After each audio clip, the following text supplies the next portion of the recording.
Bonjour à tous, bienvenue dans ce nouveau numéro de Si on parlait sport sur TV 78. L'émission ne surtout pas manquer sur vos écrans et également en podcast si vous êtes un passionné de sport local. Aujourd'hui, il y aura comme toujours des analyses techniques, des décryptages et surtout une dose de bonne humeur comme toujours pour m'accompagner. Une vraie Dream Team. Nos chroniqueurs sont avec nous sur ce plateau. Présentation en musique comme d'habitude. On commence à ma droite. Musique, c'est un grand sportif, il aime tout.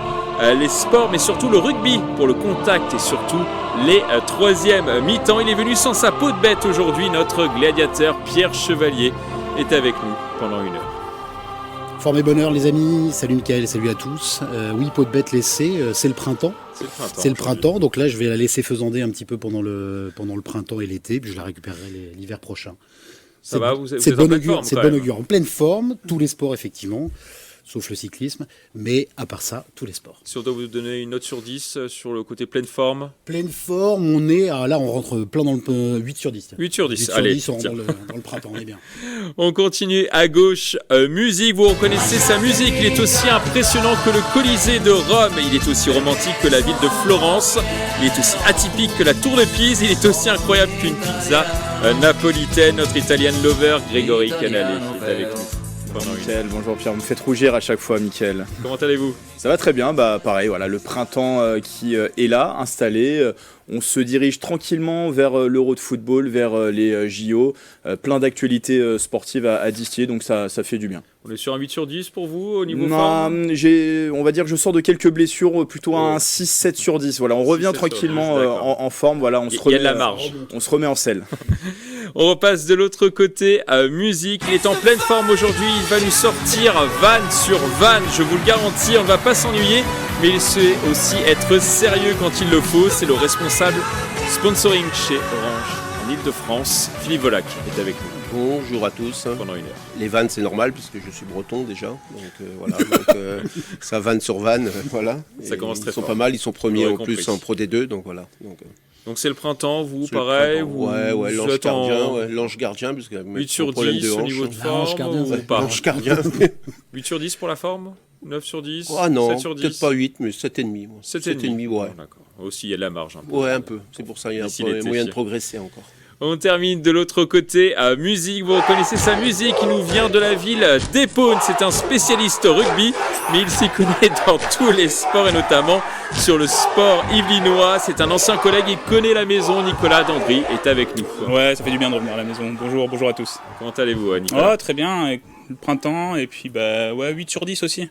8 sur 10. On relance bien la machine en ce moment au niveau de la salle de sport. Je pense que vous pouvez voir ça sur Instagram notamment.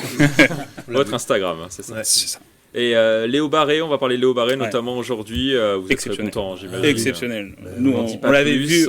vu en 2019, nous. Léo Barré qui a réussi une superbe performance face à l'Angleterre lors du tournoi des 6 nations. Alors avant de passer au programme de l'émission, on va parler de boxe et d'un boxeur local qu'on adore, c'est Marvin Petit alias Marvelous. Le sportif de la team Farouja Elancourt veut revenir sur les rings. Son dernier combat date de novembre 2019. Il a expliqué dans une vidéo postée sur ses réseaux. Regardez. Ok les amis, écoutez voilà on a eu un retour par rapport au combat que tout le monde veut entre moi et Yvan Mendy. C'est une revanche que tout le monde attend, toute la France attend. Et aujourd'hui on a eu un promoteur qui nous a appelé, qu'on s'est mis d'accord avec. Le combat va se faire, et on va essayer de remplir Bercy. Normalement c'est un combat que Bercy ça va exploser. Je vous dirai avant pour les places, où acheter les places et tout. Il y aura les liens, il y aura tout. Là on en pour parler déjà pour ce combat. Donc normalement ça va se faire. Et je compte sur vous, les amis, pour être là. Je vous garantis ce combat-là, je vais le gagner. Et en espérant de le faire pour un titre de champion d'Europe. Alors vous l'avez peut-être vu sur ces images, pour l'instant il a quand même quelques kilos en trop, il dit qu'il doit perdre environ 15 kilos pour boxer dans la catégorie poids léger. C'était Marvin Petit voilà, quand il boxait en 2019. Alors la question sur cette thématique, peut-il revenir au top pour combattre à Bercy ? Oui ou non ? Oui pour vous Grégory, non pour vous Pierre, non pour vous Philippe. Et vous êtes partagé Nicolas. On fait un petit duel entre vous Grégory et Philippe ? Qui commence? Allez, Grégory, c'est à vous. Moi, je dirais que oui. Maintenant, c'est sur le calendrier que je suis plus sceptique. Il parle de septembre à novembre. Je pense que là, le calendrier, pour le coup, il va pas vraiment avoir le choix dans la date. Ça va dépendre des promoteurs de pouvoir faire ce combat à Bercy. Il va devoir aussi revenir en forme. Moi, je pense que la fenêtre septembre-novembre est peut-être un peu courte. Maintenant, on a vu par le passé, Marvin Petit, il est encore jeune, il a 32 ans. On a vu par le passé son talent chez les poids légers. Voilà, il a été champion de l'Union européenne, 2 fois champion de France. On a vu qu'il a été capable de battre des boxeurs qui étaient de grande renommée. Il n'est pas passé loin d'une ceinture UBU. On se souvient, c'était en 2019 face aux Belges, dont j'ai oublié le nom, mais je m'étais noté Patera, son nom, Francesco Patera. Ouais, voilà, c'était en Belgique, où il avait été battu un peu dans la polémique sur une décision des arbitres que lui contestait. Il parle de vol carrément. Et je crois il conteste qu'il le dit, toujours. Et il conteste toujours. Donc moi, je crois à son retour. Maintenant, un retour dans un court terme, j'y crois moyen. Mais je pense qu'il a les qualités pour revenir, peut-être dans les 2 prochaines années. Même 15 kilos en trop, ça 15 vous kilos effraie pas? pour un boxeur, ça peut se perdre très rapidement. Philippe Volac. Ben, Vous moi, y croyez pas? Non, j'y crois pas du tout. Je veux dire, déjà, 15 kilos ou 20 kilos, je pense que c'est déjà beaucoup. On a des exemples, pas que dans la boxe, mais que d'autres grands sportifs, des sportifs qui ont voulu revenir. C'est quand même très très difficile de revenir, parce que ça fait un moment qu'il n'a pas boxé. Je crois que ça fait 2 ans. Son dernier combat, c'était en 2019, ouais. Ah non, même plus que ça, donc encore en plus. Donc voilà. Et en plus, il s'était fait battre par Mendy, en plus, largement en plus, quand il s'est. Non, moi, C'était il y a longtemps, c'était en 2013. Ouais, donc je pense que non, c'est un peu difficile. Et puis quand on le voit là sur son dernier reportage, ça fait peur un peu. Non, mais c'est vrai que ça fait peur. Et Vous y bon, croyez pas après du il tout? parle, c'est son tempérament aussi de parler. Il va remplir Bercy, il va il est. Enfin, là, je le trouve pas encore assez concentré, tu vois, sur son prochain combat ou ce qu'il veut faire, parce que voilà, il parle des places, je trouve qu'il est un peu dispersé, je trouve. Bon, il a le temps encore un peu, mais bon. Est-ce que c'est pas un moyen aussi de pousser Yvan Mendy à accepter un combat, peut-être aussi? C'est même si un peu le spectacle je de la sais même boxe, pas si lui va accepter. Je veux dire, voilà, on ne sait même pas. Je veux dire, parce que je pense qu'il va le. Ouais. Apparemment, pour l'instant, il n'y a aucun combat qui n'est officialisé. Yvan Mendy n'a pas répondu. Non, mais Pour déjà, l'instant, et puis perdre, je te dis, là, avoir 15-20 kilos, je pense que c'est quand même, c'est plus facile à prendre qu'à perdre, je pense. Et juste pour préciser, en fait, Yvan Mendy est challenger actuellement d'une ceinture européenne, et en fait, Marvin Petit pourrait se remettre en selle très vite. Si, et bien sûr, il y a acceptation du combat, il pourrait se retrouver face à potentiellement quelqu'un qui a une ceinture européenne. Et on sait que aller chercher cette ceinture, c'est aussi un objectif pour lui. Donc ça peut être un motif de motivation pour revenir très vite. Et d'ailleurs, le niveau de Marvin Petit, selon ses entraîneurs, c'est un titre de champion du monde. Pour eux, il aurait pu avoir un titre de champion du monde.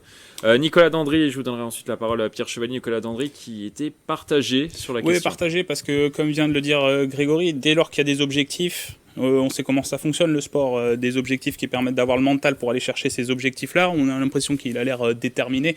Après, comme dit Philippe, on connaît Marvin Petit, on connaît le personnage sur les réseaux sociaux et notamment dans sa communication. Mais s'il est vraiment déterminé à suivre un entraînement régulier avec la team Farougia, on sait que Tanguy peut vraiment l'encadrer pour l'emmener là-bas s'il sent que Marvin Petit est déterminé. On ne sait jamais dans le sport. Il peut y avoir des comebacks. Après, à moyen, long terme, plus qu'à court terme, comme le dit Grégory. Et ensuite, le deuxième point, c'est s'il y a un promoteur et qu'il y a de l'argent qui est mis sur la table pour organiser ce combat, si l'adversaire accepte de combattre, tout peut arriver, tout est possible. Pierre Chevalier. Ce qu'on peut lui reconnaître, c'est une volonté réelle de forcer le destin. Il a 33 ans maintenant, là il vient de fêter son anniversaire. C'est un boxeur qui a eu ses heures de gloire plutôt il y a une dizaine d'années, 2013, 2016, 2019, avec ses titres de champion de France où on le voyait déjà tout en haut de l'affiche. Et là, j'ajoute à ce qui a déjà été dit aussi, il est très suivi par la communauté, notamment la communauté des gens du voyage. Et c'est eux qui prend à partie et qui prévient qu'il peut y avoir cette date de combat et remplir Bercy. Et remplit toutes les salles, généralement avec ses supporters. Voilà, grâce à cette ferveur et à cette communauté qui le suit. Maintenant, il voudrait avoir le choix dans la date, mais là, pour le coup, c'est peine perdue parce que c'est pas lui qui a les clés en main là-dessus.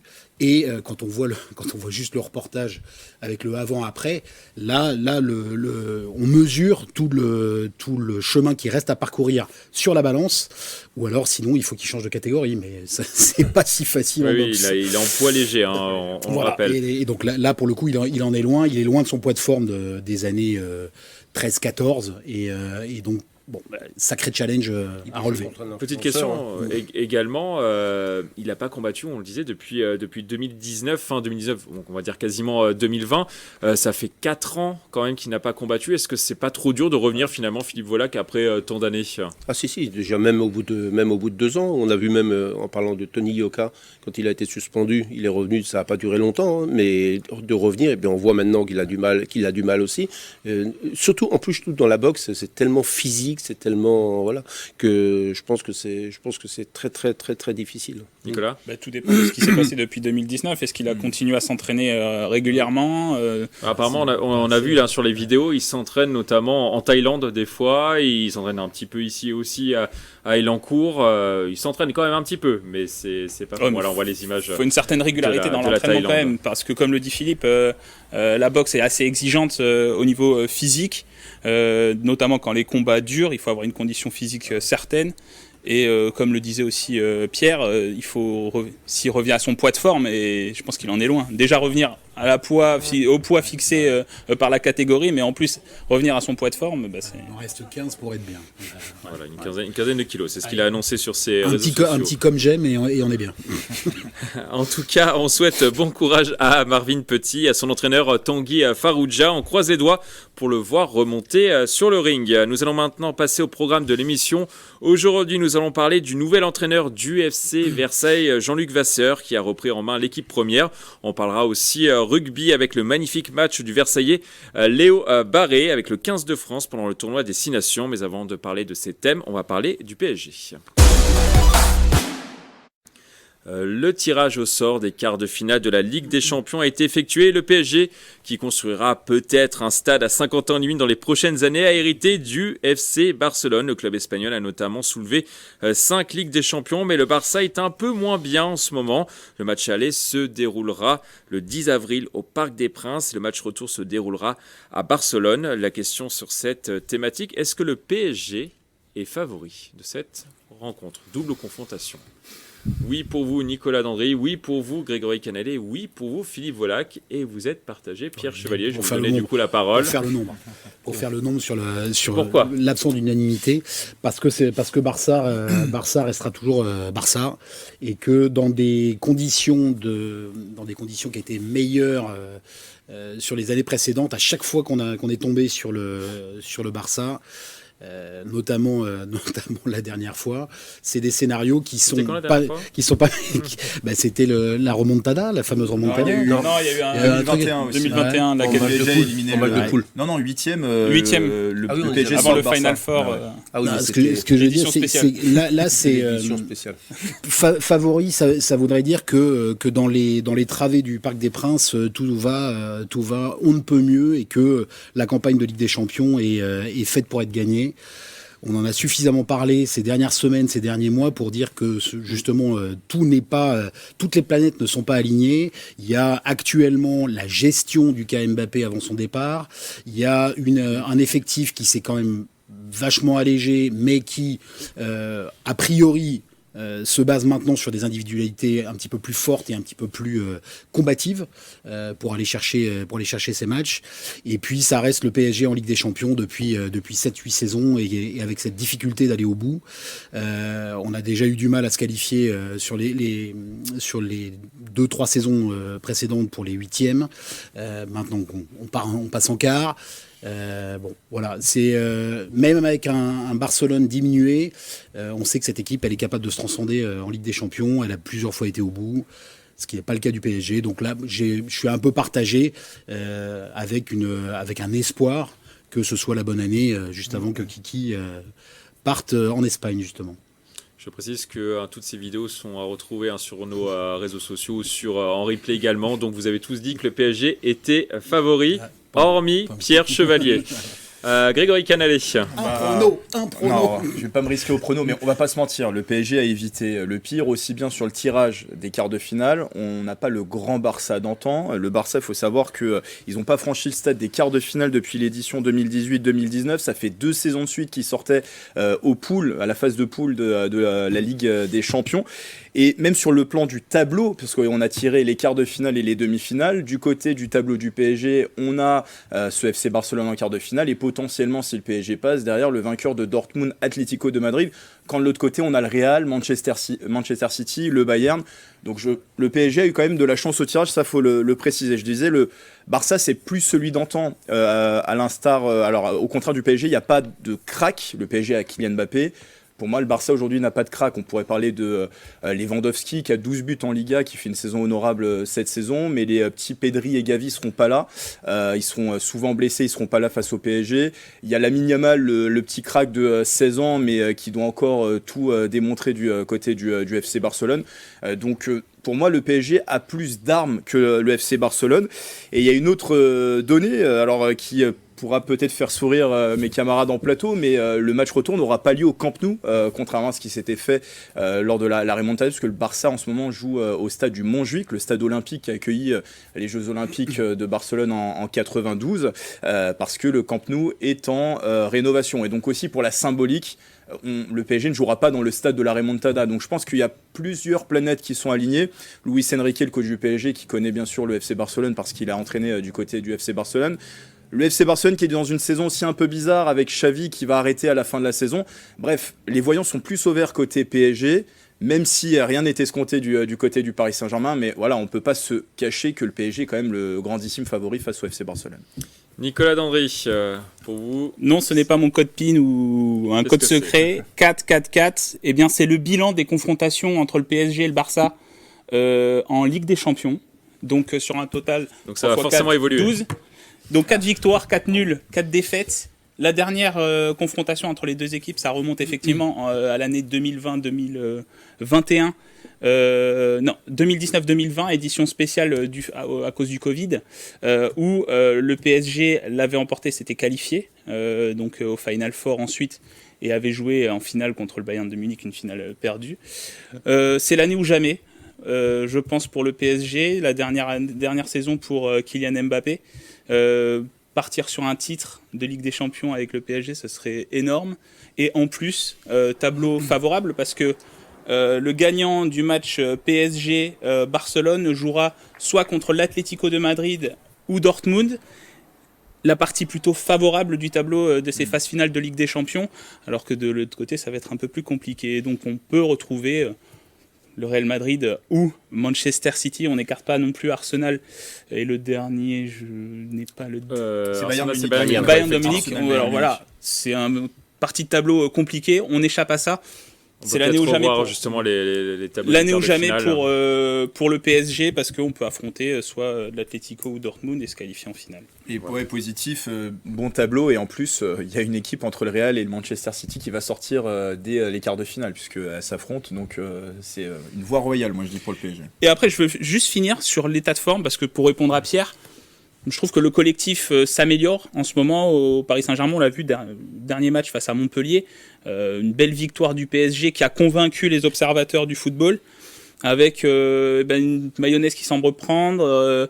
Il y a quelque chose qui se passe à Paris et ça y est, je pense qu'il y a un collectif quand même sur une première période qui se termine à 2-2. Voilà, la deuxième période était meilleure, mais la première période était un peu compliquée du côté du PSG.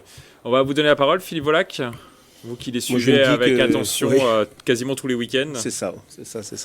Non, en plus je me dis par rapport au tirage aussi, les planètes sont peut-être alignées puisqu'il restait quand même 4 à sortir, dont Manchester City et Real de Madrid. Et comment je veux dire, bien sûr Barcelone, et en fin de compte on n'a pas tiré les deux gros, c'est ce qui est rare quand même, parce qu'en général au tirage on n'a pas souvent les bons tirages.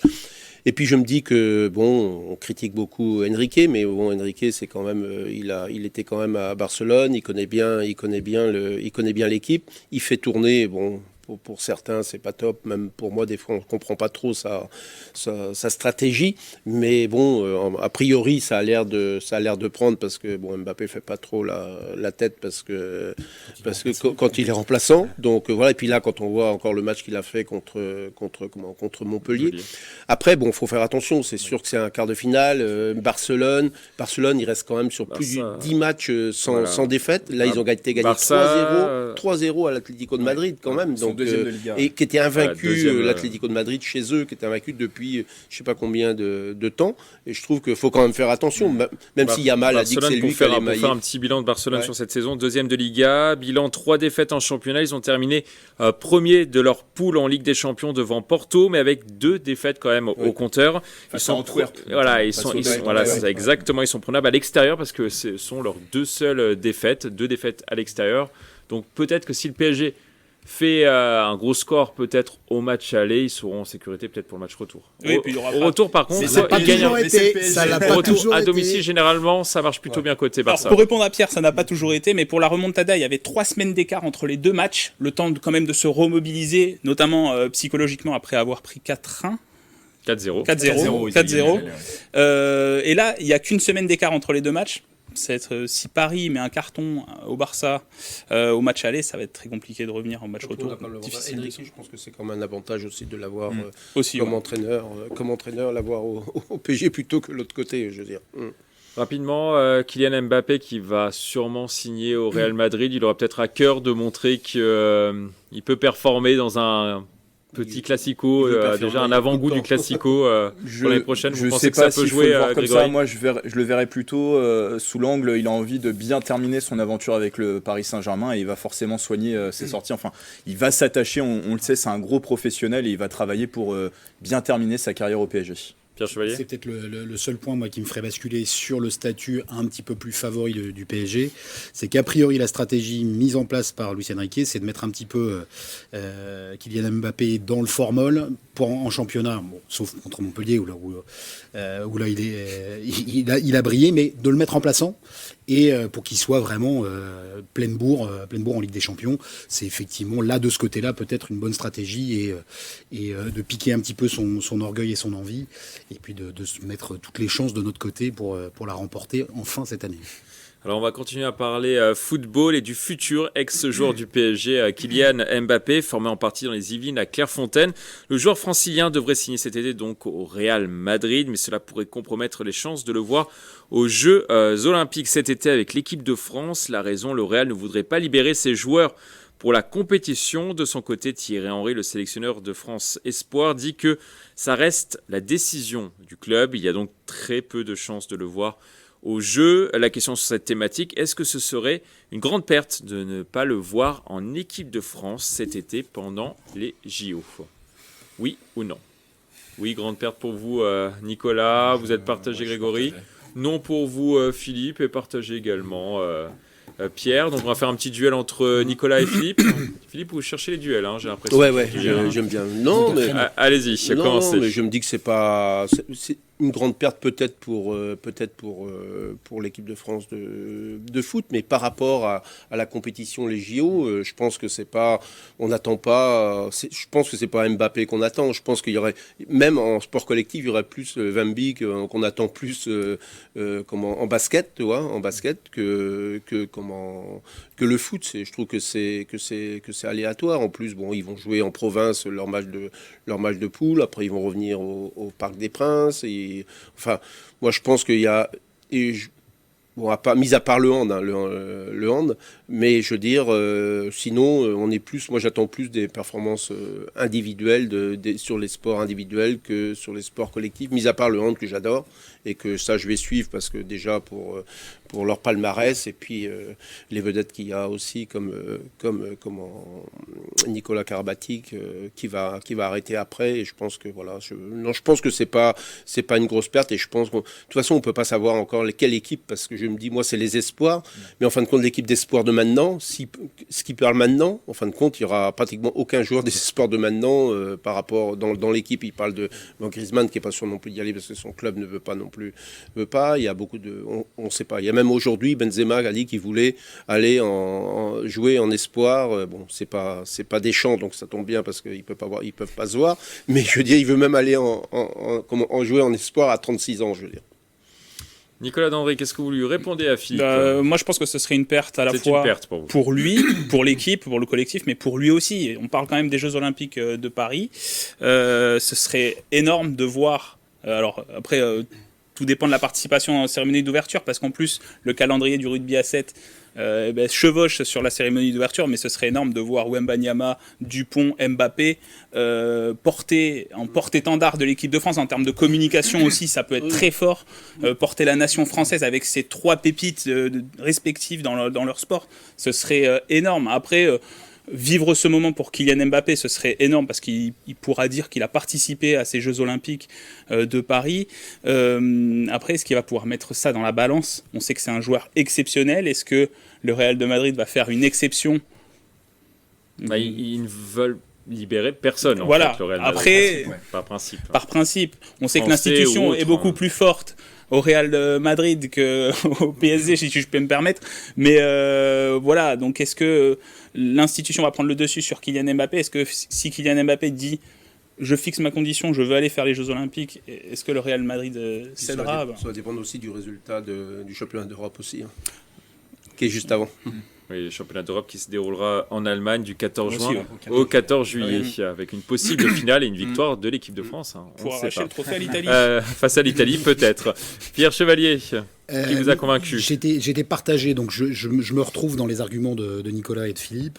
Je fais le parallèle avec le rugby à 7, comme a commencé à le faire Nico, avec la possibilité et la grâce de voir Antoine Dupont s'aligner avec l'équipe de France de rugby à 7. On voit déjà, il est déjà mobilisé et il pète déjà tous les compteurs en emmenant l'équipe de France à un titre qu'elle n'avait pas glané depuis très très longtemps à Los Angeles. 2005. Donc l'équivalent serait fantastique au foot comme au basket, effectivement, avec Wemby. Maintenant, on est en plein dans le sport. Le sport amateur vs sport professionnel, le sport business vs la gloire olympique et la gloire de son pays, la gloire du drapeau. Et là, malheureusement, il y a des intérêts qui se télescopent, qui se fracassent les uns contre les autres. Et on a autant Toulouse pour le rugby qui est capable de laisser son joyau aller à la fois prendre un peu de fraîcheur, s'éclater avec France 7, et Dieu sait qu'on en aurait eu besoin, à la fois à Toulouse et en équipe de France. Peut-être que le tournoi aurait été différent si Antoine Dupont avait été avec nous, mais il poursuit son objectif, c'est tout à fait louable, ça a l'air de fonctionner déjà. Maintenant, Mbappé, derrière, c'est le Real Madrid, c'est l'institution, c'est le club au-dessus de tout. Après, il n'a pas encore signé. Ouais, justement, effectivement. Ça peut être une petite clause, Effectivement. Oui, il peut négocier peut-être le une côté petite clause, exceptionnel, j'en doute, parce que là, les enjeux sont quand même encore bien différents. Mais donc oui, ça peut être une perte pour l'équipe de France, parce que vaut mieux toujours avoir un Kylian Mbappé dans son équipe que pas dans l'équipe, voire pire en face. Et de l'autre, c'est la gestion de sa carrière et ce qui devrait l'emmener très très loin, notamment jusqu'au Ballon d'Or et à une prochaine Coupe du Monde en équipe de France professionnelle. Grégory, les Jeux Olympiques, c'est tous les 4 ans et les Jeux Olympiques à Paris, c'est tous les 100 ans. Ça serait dommage quand même pour Kylian Mbappé de rater ce rendez-vous. Ce serait dommage. Moi, je suis partagé. Ce serait dommage, effectivement, pour l'équipe de France. On sait que pour Thierry Henry, le sélectionneur des Espoirs, ça va être un véritable casse-tête de constituer son équipe pour les Jeux Olympiques en prenant en compte les contraintes des clubs qui ne veulent pas envoyer de joueurs aux Jeux Olympiques parce que ça se chevauche avec la reprise des championnats qui a lieu dans le courant du mois d'août. Donc pour moi, oui, ce serait une vraie perte déjà pour l'équipe de France parce que construire autour d'Mbappé, ça peut aussi peut-être faciliter pour d'autres clubs de se dire il y a Mbappé, on va laisser plus facilement partir des joueurs, je sais pas, mais en tout cas, ça aurait pu être une figure de proue pour cette équipe de France. Je pense que c'est aussi une perte pour les Jeux Olympiques parce qu'on sait que le football, je suis pas un grand fan du foot aux JO parce que pour moi les JO c'est aussi la mise en valeur d'autres sportifs, d'autres sports qu'on a moins l'habitude de parler au cours de l'année. Et bah là, l'Italie ne performe pas trop. Aux JO, les derniers JO à Tokyo, l'Italie je crois était devant la France au classement des médailles. Non, au tableau des médailles. Ne cherchez pas trop Grégory. En tout cas, voilà. Moi je pense que c'est vous une perte réglerez pour le tournoi, ça dans les parce loges. que ça aurait pu attirer un certain intérêt autour du tournoi de football, avoir une star comme Kylian Mbappé qui puisse participer. Je pense que ça aurait pu être un plus pour ce tournoi. Maintenant, moi je pense qu'à plus d'un titre, ce ne sera pas une perte, aussi bien pour lui, dans son intérêt personnel, même s'il l'a dit, voilà, c'est pour la symbolique, il aimerait faire les JO en France. Mais regardez, quand on regarde le calendrier, la dernière journée de Ligue 1, c'est le 18 mai. On espère que le PSG sera en finale de Ligue des Champions, une éventuelle finale de Ligue des Champions, c'est le 1er juin. Il y a l'Euro du 14 juin au 14 juillet, avec, on l'espère, ou pas, ou pour l'Italie, moi je l'espère pour l'Italie, mais on l'espère autour de la table aussi la France qui irait au bout de cet Euro. Et on va pas se le cacher, le principal objectif niveau footballistique cette année, au niveau international, c'est pas les Jeux Olympiques, c'est l'Euro. Ça se terminerait le 14 juillet, et il y aurait que 10 jours de battement entre la finale potentielle de l'Euro et le début du tournoi olympique qui débuterait le 24 juillet. J'ajoute à cela la reprise de la Ligue 1 ou de la Liga, selon la destination de Kylian Mbappé. C'est aux alentours du 12 ou 16 août. La Liga, l'année dernière, ça avait repris le 12 août. Là, je pense qu'ils vont se calquer sur ce qui se fait en Ligue 1. Ça veut dire que c'est pas forcément dans son intérêt. Il y aurait peut-être pour lui une forme de fatigue, une forme de trop-plein à jouer toutes ces compétitions. Et c'est pas aussi dans l'intérêt du Real Madrid. Vous l'avez dit, ils laissent très peu partir leurs joueurs. Là, ils ont envoyé un courrier à la FFF il y a 2 semaines pour dire que Camavinga et Mendy ne seraient pas libérés pour la compétition. Pour Vinicius et Rodrigo, les Brésiliens, ils n'avaient pas été libérés aussi pour les JO de Tokyo en 2021. Et si Mbappé participe au JO, ça veut dire qu'il serait à disposition du Real de Madrid si il signe au Real à la mi-septembre. Pas sûr que ce soit dans l'intérêt du club qu'un joueur à qui vont donner un gros salaire, il coûtera pas forcément beaucoup d'argent pour le transfert parce qu'il sera libre. Je pense pas que ce soit dans l'intérêt du club ni des supporters. Ils le verraient pas à mon avis d'un bon œil de le voir arriver seulement à la mi-septembre. En tout cas, à son âge, Kylian Mbappé avec l'équipe de France, c'est 75 matchs pour 46 buts marqués et 51 victoires. Ça serait dommage de ne pas l'avoir aux Jeux Olympiques. On continue à parler de football et plus précisément du FC Versailles. Le club a décidé de se séparer de Grégory Vignal pour mettre comme entraîneur Jean-Luc Vasseur, l'ancien entraîneur des jeunes du PSG, de Reims, de Créteil, du Paris FC et des féminines de l'Olympique Lyonnais. Son objectif, maintenir le club en national. Les Versaillais sont pour l'instant 10e du championnat. Pour l'instant, ils n'ont pas perdu sous ses ordres. La question sur cette thématique, est-ce que vous validez son profil? Oui ou non? Le profil de Jean-Luc Vasseur. Vous êtes tous unanimes. Philippe, voilà, qu'est-ce que vous en pensez? Ouais, moi je valide, même si c'est le 3e entraîneur dans la saison. Après Laurent Perrelade et Grégory Vignal. Ouais. Donc pour l'instant, les 2 matchs qu'il a fait, bon, ils ont gagné les 2 matchs ou les 3 matchs, 2 matchs et un match nul. Ouais. Et un match nul. Après, on va voir le prochain match qu'ils ont, c'est contre Niort.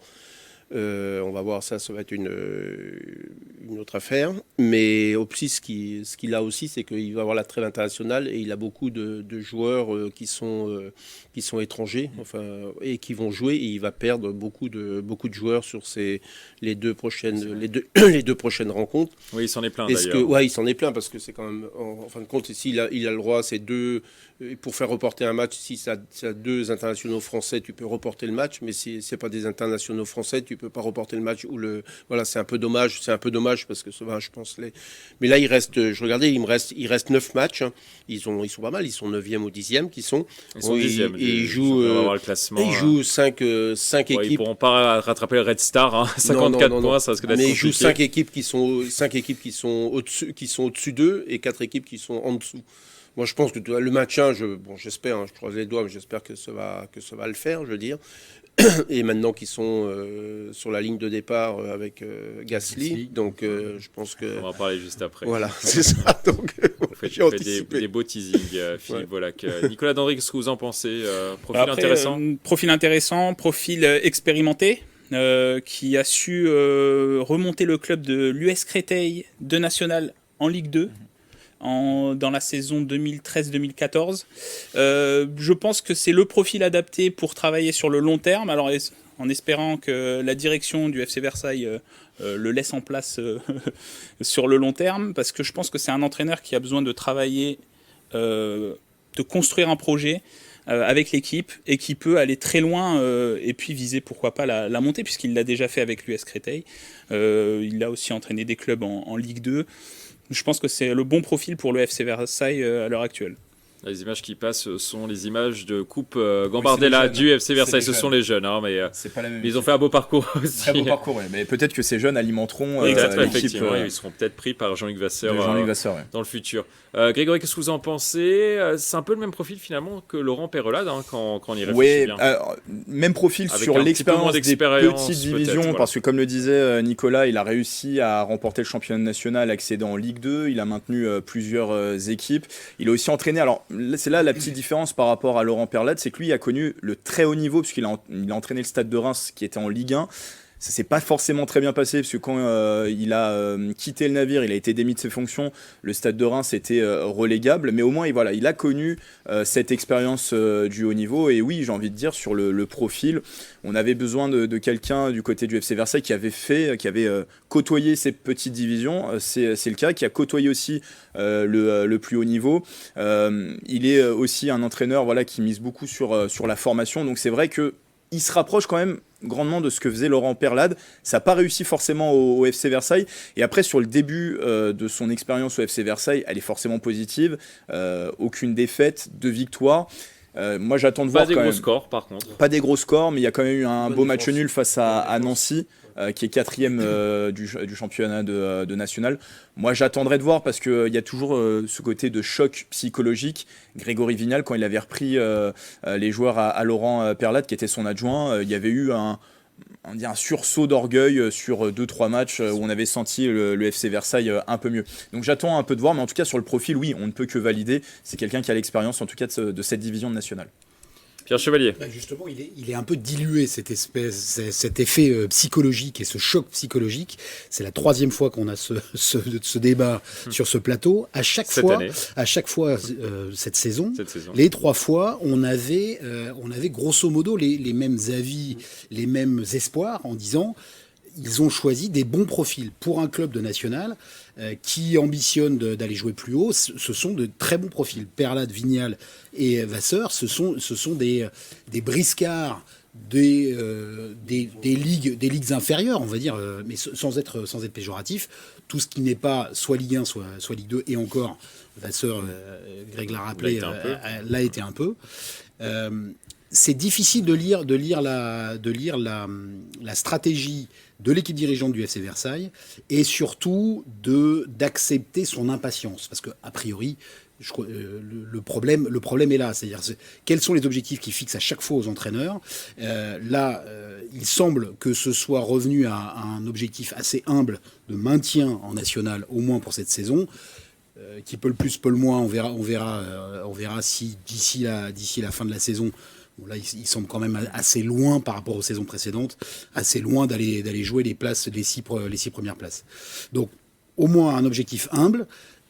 Souhaitons qu'il ait le temps de s'installer, de travailler, parce que là, on est plus que jamais sûr que c'est un projet à long terme pour emmener le FC Versaille assez loin. Il doit terminer la saison.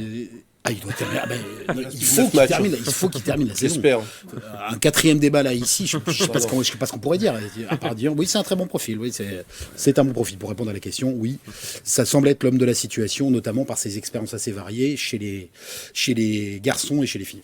Bon, on verra ça, on surveillera ça avec attention. Une autre information quand même sur le FC Versailles, vous l'avez dit tout à l'heure, Philippe Volac, le pilote de Formule 1, Pierre Gasly, est devenu le 3e associé propriétaire du FC Versailles aux côtés d'Alexandre Mullier et Fabien Lazare.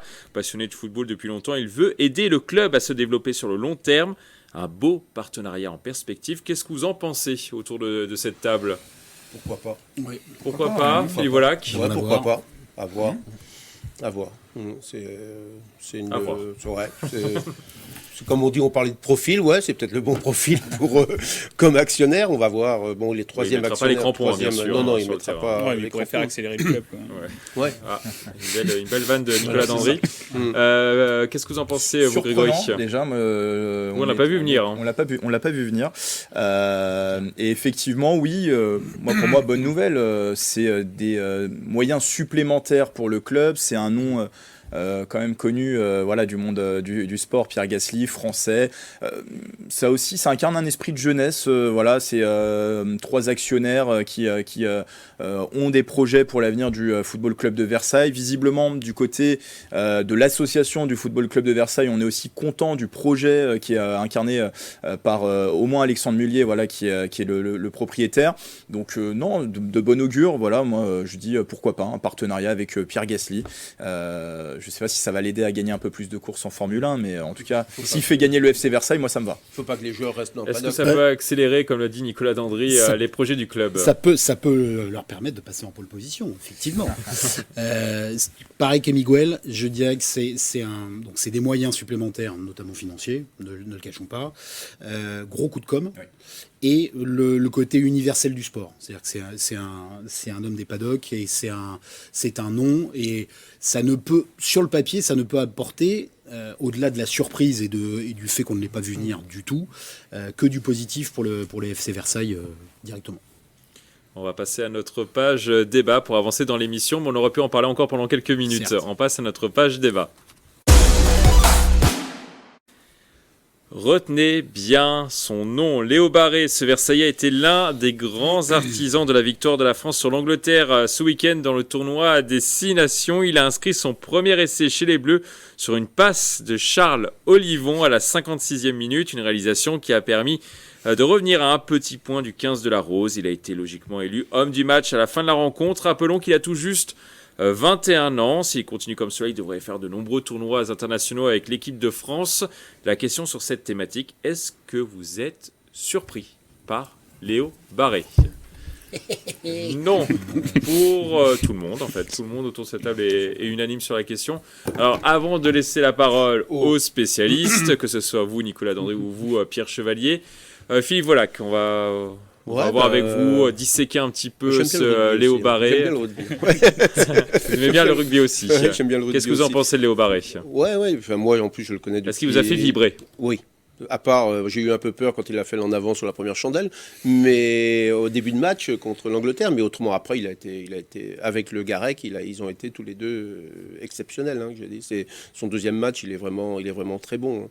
Moi, je l'ai vu jouer quand il était jeune, quand j'étais sponsor de Massy, donc je l'ai vu là-bas et avec son pote Joris Second, aller là-bas voir, il n'y a pas longtemps, aller voir un match à Massy aussi, et c'est le bon mec, ouais, c'est le bon mec. En plus, il est très fort, parce que ce qu'il a fait là, la copie qu'il a rendue là, il a note de 7, il n'a pas eu 8 parce que c'est François Cros qui a eu la note de 8, mais partout il était deuxième. Bon, il se tenait avec, c'était un peu pour avoir l'homme du match, c'était serré avec le Garec. Je pense que tous les deux c'était un peu serré, mais il mérite d'être l'homme du match. Grégory. Bon, moi, non, ce que je voudrais dire, je ne vais pas rentrer dans l'analyse, je vais laisser ça à mes camarades rugbymen, mais moi, c'est la grande émotion. On a été ému de voir un Victor Wembanyama que personne ne connaissait grandir et devenir une star internationale en NBA. Et bien là, de la même manière, le jeune Léo Barré qui a fait ses classes au Rugby Club de Versailles, qui est passé du côté du Rugby Club de Massy-Essonne, où j'habite. Voilà, c'est juste à côté de chez moi. J'ai revu le reportage qui avait été fait par Nicolas. On l'avait suivi en 2019. Il était au Pôle Sport de la Canale. Il jouait à Massy. Fier Versaillais, il le disait déjà à l'époque. Je joue à Massy, mais moi, j'ai vraiment l'identité Versaillais. Je reste un fier Versailles. C'est toujours à son club. Et donc on est forcément content. Moi, j'ai toujours laissé grandir les jeunes tranquillement. Lui, il a fait son apprentissage tranquillement. Il est encore jeune, mais ça y est, il explose à la scène nationale. Alors, ça fait quelques années déjà depuis le top 14 et son arrivée au Stade Français. Moi, je suis pas surpris parce que au Stade Français, on l'a vu quand il a fallu hausser son niveau parce qu'il était dans une équipe de plus grand standing. Il a pas déçu Léo Barré et c'est pour ça que moi je suis pas déçu de le voir performer dans cette équipe de France. On aurait pu craindre un petit peu de stress, un petit peu pour ses premières avec le 15 de France, peut-être d'être un peu en deçà. Non, moi j'y croyais pas du tout et j'ai pas été surpris de le voir briller. Là, il y a cette petite cerise sur le gâteau d'être homme du match dans le crunch face à l'Angleterre dans ce dernier match avec l'équipe de France. De ce 6 nations. Donc voilà, moi je souhaitais mettre en avant cette émotion parce que on voit nos jeunes Yvelinois grandir et de les voir briller, forcément c'est une belle reconnaissance pour eux. Et on a des beaux bébés dans les Yvelines, Victor Wembanyama 2m23, Léo Barré plus d'1m90, c'est ça? Quasiment 2 mètres. Ouais. Quasiment 2 mètres. Quasiment 2 mètres, on mange bien apparemment dans les Yvelines, on mange bien.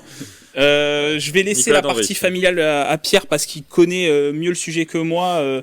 Grégory vient de le préciser, il est très attaché à Versailles, mais parce que sa famille a joué des rôles au rugby club de Versailles, mais je te laisse détailler ça. On en a parlé avant l'émission, notamment quelques matchs que Pierre Chevalier a disputés avec le papa. Arnaud, voilà. Il y a longtemps. Il y a quelques années. Pour revenir sur ces 2 premières sélections, moi j'ai trouvé que déjà dès le premier match, un joueur serein en fait, un joueur qui est en équipe de France, qui a cette maturité, mais à l'image des jeunes qui ont été lancés aussi face au Pays de Galles, au Principality Stadium. Au Pays de Galles, c'est jamais évident de jouer dans ce stade fermé, avec la ferveur galloise, c'est jamais évident, et je trouve que Léo Barré, avec Nolan Le Garec et Nicolas Deporter, ont relevé le défi. Et alors le deuxième match, dans ce crunch face à l'Angleterre, je sais pas si on peut afficher les stats que je suis allé voir, mais il y a cet essai, effectivement, au bout de sa deuxième sélection, mais il y a surtout, et je pense que c'est ce qui a le plus impressionné tout le monde, c'est cette passe décisive à Nolan Le Garec, en fait. Dès le début du match, je crois qu'on joue la 10e minute de jeu, il y a une relance avec Gaël Ficou qui donne le ballon à Léo Barré. Il a Marcus Smith, la vedette actuellement du rugby anglais, en face de lui. Au lieu de faire la passe, de jouer son 1 contre 1 et de faire la passe pour fixer Marcus Smith, non, il fait une feinte de passe, Marcus Smith est piégé, et il continue, il a joué de manière totalement décomplexée en fait. C'est-à-dire qu'il n'y avait pas de stress, il y avait cette sérénité en lui, et en fait il continue l'action, il poursuit, et il fait une passe décisive à Nolan Le Garec pour le premier essai français. C'était exceptionnel, et quand j'ai vu cette action-là, je me suis dit, oulala, il va y avoir un gros match de Léo Barré, parce que déjà sur cette action-là, il a gagné beaucoup de mètres ballon en main, et il termine le match avec une centaine de mètres gagnés ballon en main, ce qui est énorme au rugby, et c'est ce qui a pesé dans la balance pour qu'il soit homme du match. Une passe décisive, un essai, et puis 5 défenseurs battus, je crois, au total. C'était un match exceptionnel de Léo Barré, et franchement, bravo à lui. Maintenant, l'avenir, moi je disais, j'avais pris le pari qui connaîtrait sa première sélection en Argentine. Qu'est-ce qui a précipité les choses? C'est la blessure de Mathieu Jalibert, Thomas Ramos qui est repositionné en numéro 10, Léo Barré qui est là pour assurer le poste derrière. Mais alors attention, parce que Melvin Jaminet revient en forme, c'est le 2e numéro 15 de l'équipe de France, il revient en forme avec le RCT, donc voilà, Léo Barré a montré que Fabien Galtier et le staff de l'équipe de France peut compter sur lui. Maintenant, il n'y a plus qu'à continuer, persévérer, et il a la tête sur les épaules, il le sait ça, persévérer, jouer, faire des performances, notamment avec le Stade français. Pierre Chevalier.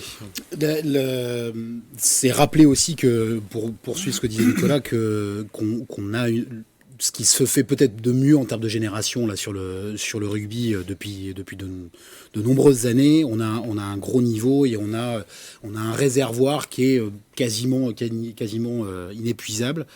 Sur ce poste d'arrière et sur la prestation de Léo, évidemment, c'est d'abord une énorme fierté. On le sentait en fait, on en parlait même avant le tournoi en disant c'est peut-être le moment. Il était déjà sélectionné, donc il était déjà plus qu'aux portes de l'équipe de France puisqu'il n'attendait que sa première sélection. Et effectivement, il y a eu un concours de circonstances qui a accéléré en fait sa première sélection au Pays de Galles. Et là, à ce moment-là, c'est pour toute la famille versaillaise, effectivement, de la fierté. C'est tous les souvenirs qui ressortent de l'école de rugby, avec tous les encadrants qui sont unanimes. Un garçon comme Léo, c'est un garçon qui est bien dans sa tête, qui est bien encadré, qui est bien entouré. L'équipe disait bien barré. Et c'est une pépite. Fabien Galtier tient un nouvel ovni, encore, après Thibaut Flamand, après d'autres profils comme celui-là qui sortent du réservoir des clubs. c'est suffisamment rare dans le rugby amateur et notamment en Ile-de-France d'avoir comme ça des joueurs formés et qui percent au plus haut niveau pour s'en satisfaire évidemment. Tirer un énorme coup de chapeau à tous les encadrants, tous les entraîneurs qu'il a eu depuis l'école de rugby. Ensuite il est passé chez Michel, son grand-père à Gujan-Mestras. Il y a eu Massy effectivement, mais il le rappelle souvent, et Arnaud, son papa aussi, c'est Versailles qui l'a vu naître au rugby. Donc évidemment, nous, c'est le cœur bleu et blanc là, qui explose. Et en plus, quand on le voit bien préparé, comme il l'est, performé au Pays de Galles, à Lyon contre l'Angleterre, on se dit que a priori il va prendre un bail plutôt long à l'arrière du 15 de France. Effectivement, il y a plein de concurrence, mais je pense que c'est de la concurrence positive. Et ce qui me fait dire que ça peut être long, c'est sa manière de gérer ce match-là. Je connais effectivement un petit peu Léo et sa manière de voir les choses, de voir le rugby, de gérer sa carrière au Stade Français maintenant. Avec tous ceux avec qui on discute et qui connaissent bien Versailles, qui connaissent bien Léo. Un match comme l'Angleterre, c'est un match qu'il a éclaboussé de sa classe. Je rajoute à ce que Nicolas a décrit sur l'essai de Le Garrec, c'est qu'il met une double accélération. Il met les cannes. C'est-à-dire qu'en gros, là, on avait plus l'habitude de voir des arrières qui relancent du parking. Et là, c'est une double accélération, une pointe de vitesse fantastique. Il a en plus il a un physique de déménageur, mais bien taillé et rapide.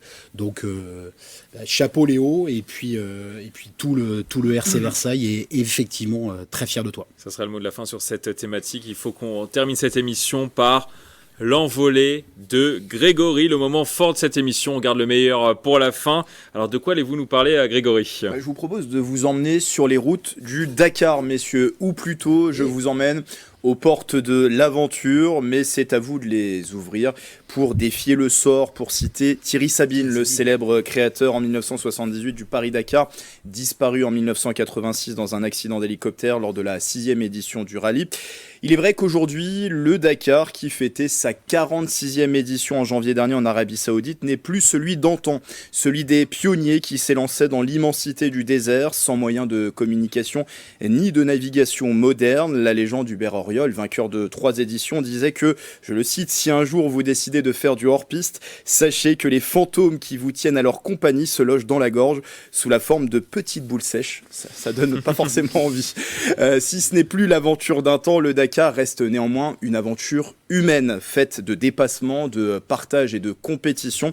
Les amateurs qui étaient majoritaires il y a 46 ans ont laissé place à des champions, pilotes professionnels du monde entier. Tous non d'irréductibles amateurs continuent de prendre le départ. Parmi eux, Jean-Pierre Strugo, le pilote originaire de Chatou, a participé cette année à son 32e Dakar dans un buggy 2 roues motrices de la team MD Rally Sport avec Christophe Crespo comme copilote.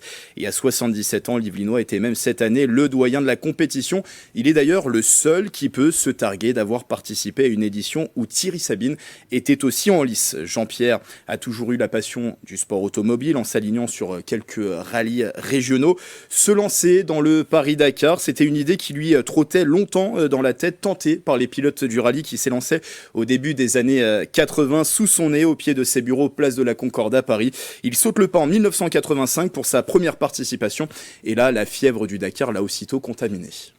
J'avais toujours eu envie de faire de la compétition automobile. J'avais fait quand j'étais en fin d'études et avant de commencer à travailler quelques rallyes régionaux et donc j'avais envie et je voyais le Dakar à la télévision, donc c'était une épreuve qui m'avait tenté et comme effectivement il venait me narguer sous mes bureaux sans aucune expérience de l'Afrique et de ce genre de compétition, j'ai décidé en 85 de me lancer.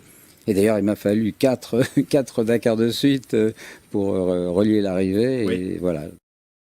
C'est dire toute la difficulté de cette compétition. Et pourtant, Jean-Pierre Strugo a conclu en tout 25 Dakar sur 32 participations, soit 78% d'éditions terminées, comme son département, ce qui est énorme. Et des exploits, il en a réalisé l'Yvelinois pendant toutes ces années. Franchir la fameuse passe de Néga en Mauritanie, là où bon nombre de pilotes, même professionnels, se sont ensablés et ont cassé leur moteur. Terminé 7e au classement général en 1997, sa meilleure performance, remporter une étape ou être plusieurs fois vainqueur dans sa catégorie. Jean-Pierre Strugo a conduit en plus sur tous les continents où est passé le Dakar, en Europe, en Afrique, en Amérique du Sud et donc maintenant l'Asie avec l'Arabie Saoudite. Et du 5 au 19 janvier dernier, le sort a été moins favorable au pilote de Chatou. Une série de problèmes techniques lui a compliqué la tâche pour sa 32e participation. Soucis électroniques, un moteur défaillant et beaucoup trop gourmand en huile. Résultat, son équipage a terminé à la 128e place au classement général, 49e dans sa catégorie, lui qui visait un top 30. Après cette déception, une question se pose donc. Est-ce que là, l'édition 2024, c'était votre dernier Dakar? Ah bah oui, c'était mon dernier. Comme il y a 10 ans, c'était mon dernier. Comme il y a 3 ans, c'était mon dernier. Et cette année, c'est mon dernier. Bon, puis après, on verra.